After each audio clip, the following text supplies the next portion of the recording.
everybody, and welcome back to the channel. I'm so excited to have y'all back on today to teach you this song. This is like one of my favorite. This is one of my favorite band for sure. Snarky Puppy. I love pretty much everything they record. They're, you know, the way that they mix like really intelligent, educated music with just stuff that grooves and feels right. It feels good, you know. There's really nothing like it, and I really love that band. So it's really exciting for me to teach you how to play like their most famous song today, Lingus.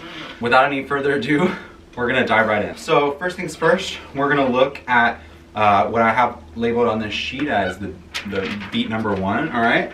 So one thing that Larnell Lewis, the drummer for this song of Snarky Puppy, does is he takes a cymbal. I'm using my splash cymbal here, and he places it face down on, or you know, like normal side up onto the snare drum like this, and you get this sound. And it sounds really cool as opposed to, you know, traditional snare drum sound. So it's pretty cool. And then what he does, he turns his snares off on his main snare. Although actually he has an extra snare right here and then his floor tom, so he doesn't really have to do this, but I do. And he's gonna play these 3 notes. Okay? So the main beat is gonna be like this. 1 and 2 and 3 and 4 and 5 and 3 and 4 and 5 and 3 and 5 and 1 and 2 and 3 and 4 and 5 and 3 and 4 and 5 and 1 and 2 and 3 and 4 and 5 and 1. So that is just the simple bare bones beat that Larnell Lewis is playing. Obviously, he doesn't stick to that the entire A section. He will vary the kick pattern. He's going to vary, you know, what he plays on the toms. You know, this is an improvised music, so this is just like a kind of bare bones version of it, and then it's for you to learn, internalize, and then adapt to your own playing. You know, even when I just did my little cover right here, I didn't play it exactly like Larnell Lewis, and I wouldn't want to. You know, I'm different than Larnell Lewis. I could never be as good as Larnell Lewis, and he could never play, you know, play like me. It's just, we're 2 different people, and you got to have your own like spice on it. So just be aware of that when you're learning this beat, that this is just a simple way to get through it. But you know, you should definitely expand from here. So now I'm going to show this example in the song.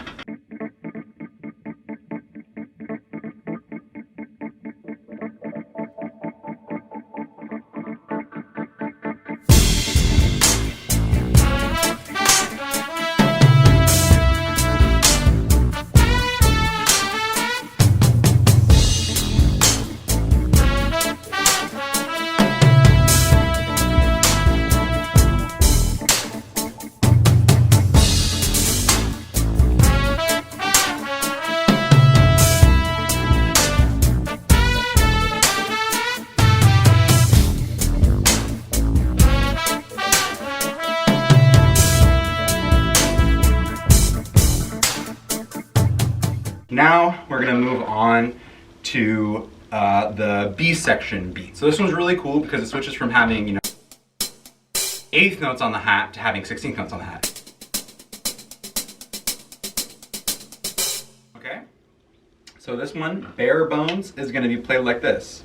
1E and a 2E and a 3E and a 4E and a 5E and a 1E and a 2E and a 3E and a 4E and a 5E. 2E and a 3E and a 4E and a 5E and a 1. So that's going to cover that B section and how he plays it. Obviously, same thing as I said on the first section, this is only the bare bones beat. Obviously, when he plays it, he's going to do some fancier stuff, you know, a little bit faster. This beat would sound like, you know.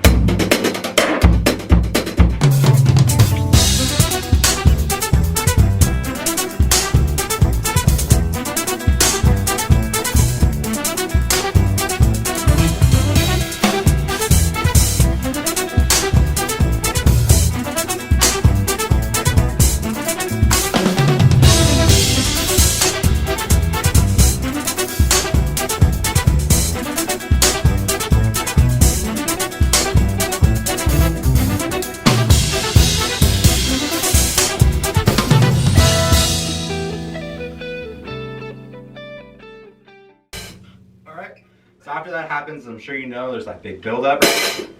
Comes back through and it goes, you know.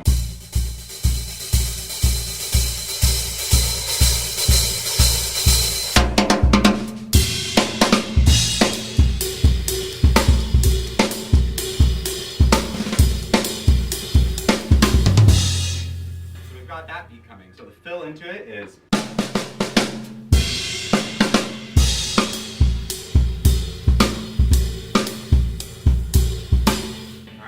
Now we're going to dive into how this beat is played.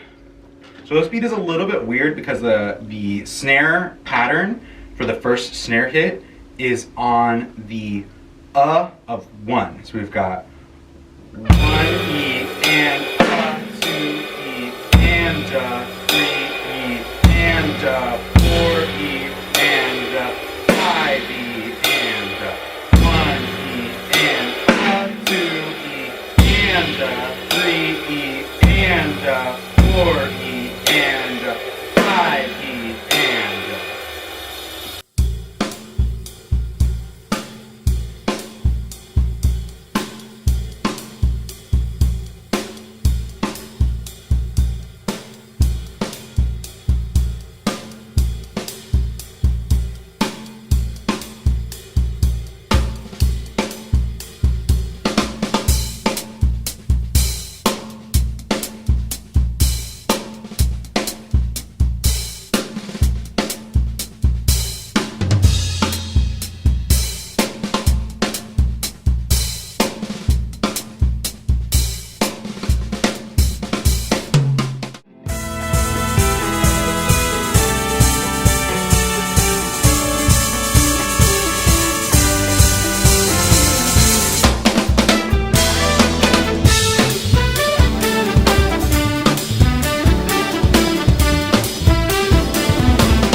So as you can see, I kind of, you know, showed you how you can play it on the ride, how you can bring it over the hat. This is what he does behind the saxophone and trumpet solo. He's playing it on the hat with that open hat on beat 4, you know. 1, 2, 3, 4, 5, 1, 2, 3, 4. So he does that a lot. And then he just goes back to the ride for the other part that's filling over it. And that fill is gonna get super big and lead us all the way back down to the iconic. That's what we're getting to. I want to talk about his fill real quick because he does something really cool that I've taken from this song and used in just other styles. Something really awesome when you're going from a really loud section down to like a really quiet section, very like suddenly, like what's called a subito piano. It's really cool on the drum set to end with a snare drum right on 1. So, and that's exactly what Larnell Lewis does in the song. He goes like.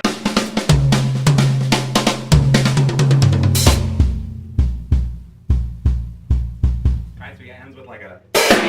Right on that, the hat, snare drum on 1, and his kick is with the snare. That. I'm gonna play one time through the 5/4 beat again, play a little fill into that part, okay?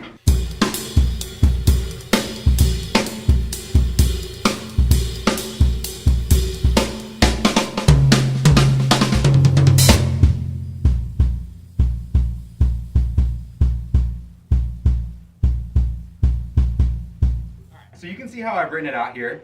It's 3 times on the upper line, and then that 4th time is that bottom line. I wrote it out this way because I think it's easier to kind of understand how all of the 16th notes are working and where that rhythm specifically figures out. Otherwise, you can get lost. If you're constantly hearing, you know, 1 E and a 2 E and a 3 E and a 4 E and a 1 E and a 2 E and a 3 E and a 4 E and a 1 E and a 2 E and a 3 E and a 4 E and a 1 E and a 2 E and a 3 E and a 4 E and a, right?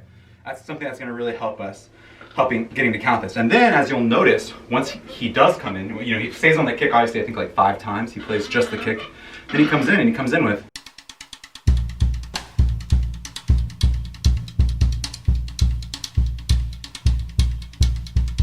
So that's all just the 16th notes that are written there, just on the rim. You know what I mean? So if you're already feeling that, you know, 1 E and a 1 E and a 2 E and a 3 E and a 4 E and a 1 E and a 2 E and a 3 E and a 4 E and a, right? You go 1 E and a 2 E and a 3 E and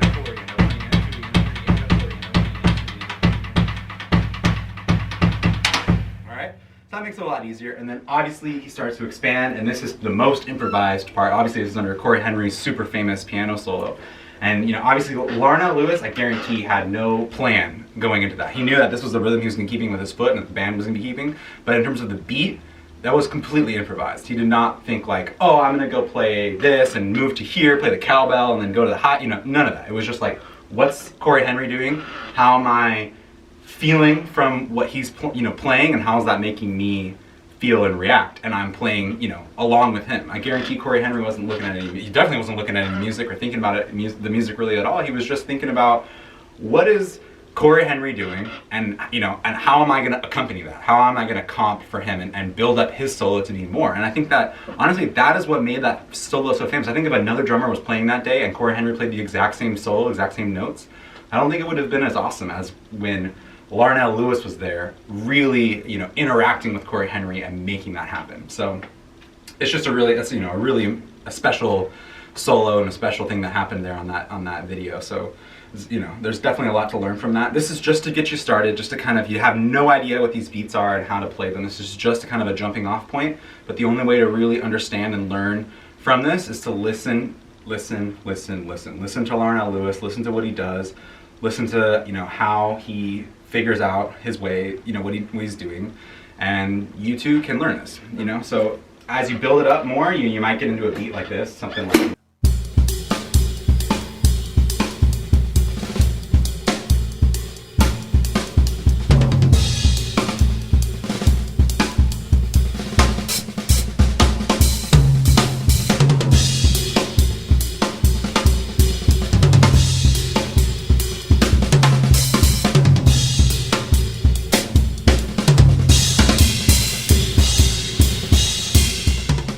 And that's basically how he finishes out the rest of the song, even after the, you know, the famous.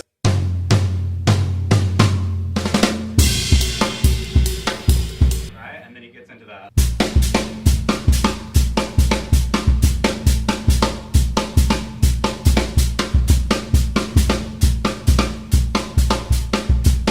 You know, so we're just more of the same thing, kind of playing the counter rhythm to that bass part.